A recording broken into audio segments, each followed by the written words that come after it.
भारत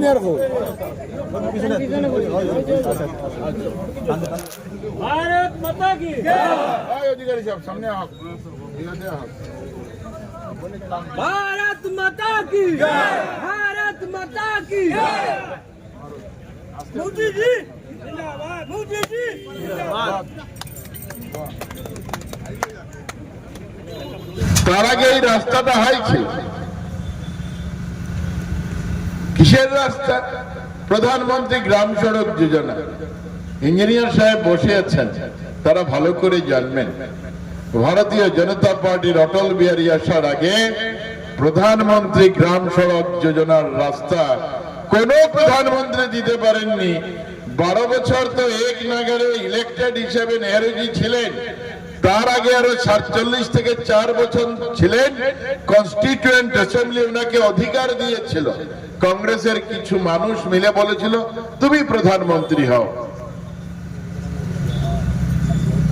4 বছর আর এদিকে 12 বছর। ভারতবর্ষের মানুষ ওনাকে ডাইরেক্টলি ইলেক্টেড করে 12 বছর প্রধানমন্ত্রী রেখেছে। তার আগেও নেতা হিসেবে ওনাকে কংগ্রেসের মানুষ 4 বছরে 16 বছরে গ্রামের রাস্তা পাকা হবে এটা কংগ্রেস দেখতে পারে না, করতে পারে না। আর বাজপেয়ী আসার পরে প্রধানমন্ত্রী গ্রাম সড়ক যোজনা আরম্ভ করেছিলেন। মনমোহনজি আসার পরে 10 বছরে সব ভেঙে দিয়েছেন। কোনো কাজ আগে বাড়েনি, কোনো কাজ আগে বাড়েনি। এবার প্রধানমন্ত্রী গ্রাম সড়ক যোজনার উপরে RIDF-3 কাজ হবে। RIDF-3 তারপরেও এটার একটু বিলম্ব হওয়ার আরো কিছু কারণ হচ্ছে। কারণ অনেকদিন থেকে এই অঞ্চলের মানুষের সঙ্গে আমার মনের সম্পর্ক আছে, হৃদয়ের সম্পর্ক আছে, দলের সম্পর্ক আছে। সবারই মনে মনে এই রাস্তাটা কেন হয় না। আর এই রাস্তার গুরুত্ব এজন্য, এই রাস্তা দিয়ে গিয়ে আমরা যেখানে পৌঁছাই, একদিনে 29 জন মানুষকে হত্যা করা হয়েছিল, মনে আছে আপনাদের? তাদের সব দেহ আমরা নিচে নিয়ে এসে সৎকার করতে পারিনি, ওইখানে সৎকার হয়েছে। আর এই রাস্তা তারপরে যদি নির্মাণ হয়েছে তো অটল বিহারী বাজপেয়ীর জন্য। রাস্তা যদি ভেঙে গিয়েছে তাহলে মনমোহনজির সরকার পিএমজি SOI তে কোন ধরনের অনুদান রিপেয়ারিং দিতে পারেননি। তার জন্য এই 12 বছরের প্রচন্ড পরিশ্রম মোদিজি করেছেন। আমাদের রাজ্য সরকার 10 বছর হয়েছে এসেছে। রাজ্য সরকার 10 বছর হয়েছে এসেছে এখানে। রাস্তা তো অনেক, আমরা ঘাট থেকে শুধু চেকার চাপ এরকম তো নয়। এই রাস্তাগুলো করতে হয়। আর রাস্তা করতে হয় মানে আপনারা একবার ভেবে দেখুন, 14 ইংরেজির আগে একজন মানুষ হাত তুলে আমাকে বলবেন, আমিও তো এই অঞ্চলে দিনে রাত্রে পরিভ্রমণ করেছি তো, এখন কম আসি, এরিয়া বড় হয়েছে। এমন কোন মানুষ আমি জানি, আমার ভারতীয় জনতা পার্টির যারা আছেন তারা বলবেন দাদা স্বপ্ন তো দেখছি না দাদা। আমাদের যে ব্রিজ আছে মনকালের ব্রিজ ক্রস করে কিছু দূর যাবে এবং আরো 1.4 কিলোমিটার, প্রায় 1.5 কিলোমিটার রাস্তা ওইদিকে যাবে।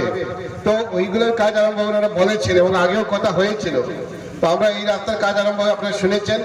দুপাশে ড্রেন হবে, ড্রেন থেকে ড্রেনের মধ্যে যে জায়গা থাকবে সেই জায়গা 3.75 মিটার হবে এবং সম্পূর্ণ রাস্তাটা প্রস্থ 6 মিটার হবে।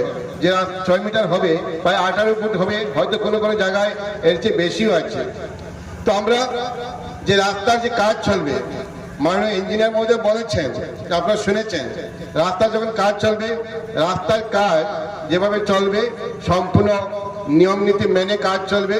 আমি আগেও কথা বলেছি যে আমরা কম্প্রোমাইজ করব না, গুণগত মানের দিকে কখনো কম্প্রোমাইজ করব না। আমরা এতদ অঞ্চলের দীর্ঘদিন থেকে এই রাস্তাটা মানে অকেজো হয়ে আছে এবং এই রাস্তা একবার নষ্ট হওয়ার পর বারবার রাস্তার যখন কাজ আরম্ভ হয় না তখন অনেক কষ্ট ভোগ করতে হয়। এতদ অঞ্চলের ভুবনকাল, মনকাল, রামমণিপুর, নাগাকাল এতদ অঞ্চলের লোকজন এই রাস্তা দিয়ে যাতায়াত করেন।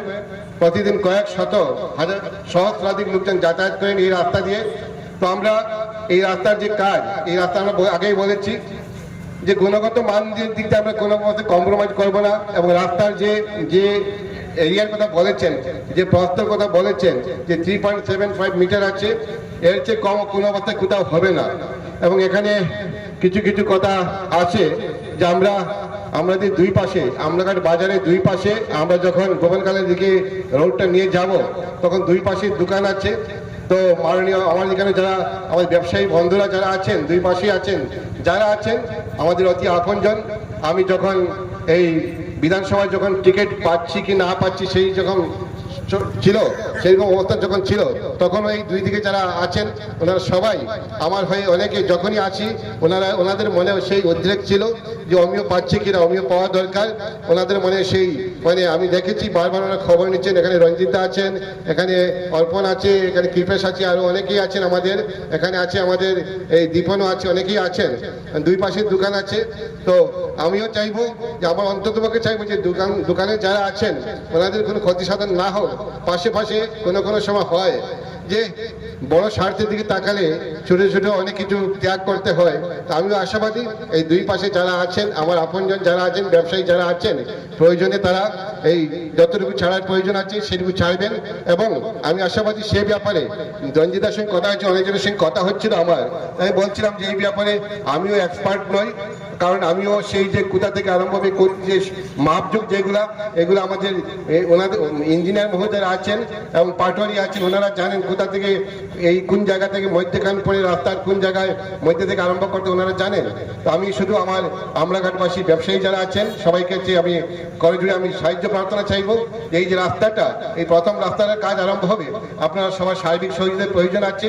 আপনারা দেখেছেন এতদিন ছিল আগে দোকান ছিল, অনেক দোকান ছিল, এখানে পরিমলদারও দোকান ছিল এইখানে।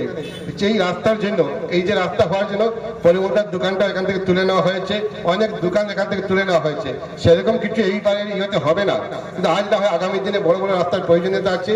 আমি আপনাদের কাছে সেই সহযোগিতা চাইবো এবং আগামী দিনে বিভিন্ন রাস্তার প্রকল্পের কথা আমরা চিন্তা ভাবনা করছি। আমরা চিন্তা ভাবনার মধ্যে আছে, আমি সেদিন পরিমলদার সঙ্গে কথা হচ্ছিল। আর বিভাগীয় আমরা দুদিন আগে দেখেছেন আপনারা যে আসাম বিধানসভায় সেই মন্ত্রিসভা সম্প্রসারিত হয়েছে, মন্ত্রিসভার দায়িত্ব বন্টন করা হয়েছে। পিডব্লিউডি বিভাগটাও আমরা দেখেছি মাননীয় মুখ্যমন্ত্রীর হাতে আছে। আমাদের এত অঞ্চলের সবচেয়ে যে মূল বিষয়টা আছে, আমাদের সবারই অত্যন্ত শ্রদ্ধার কেন্দ্রবিন্দু শ্রী শ্রী ভুবন তীর্থ। সেই ভুবন তীর্থে যে আমরা দেখেছি প্রতি বছর 3টার সময়, এই শিবরাত্রির সময়, দোল পূর্ণিমার সময় এবং বারণী গঙ্গা স্নানের সময় এখানে প্রচুর ভক্ত সমাগম হয়ে থাকে। সেই সময় ছাড়া আমরা দেখেছি বেশিরভাগ সময় যে এই শিবরাত্রির সময় লাখ লাখ জনগণ এই রাস্তা দিয়ে যান এবং রাস্তা যাওয়ার পরে কি হয়, এখানে এই যে ব্রিজের দুপাশে লম্বা লাইন ধরে যায়।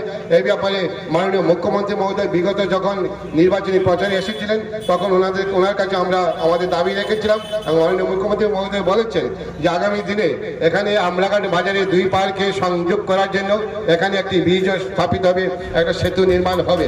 আর এই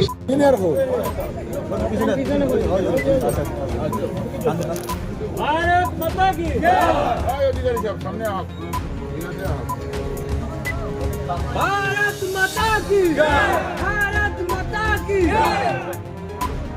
मोदी जी जिंदाबाद, मोदी जी जिंदाबाद।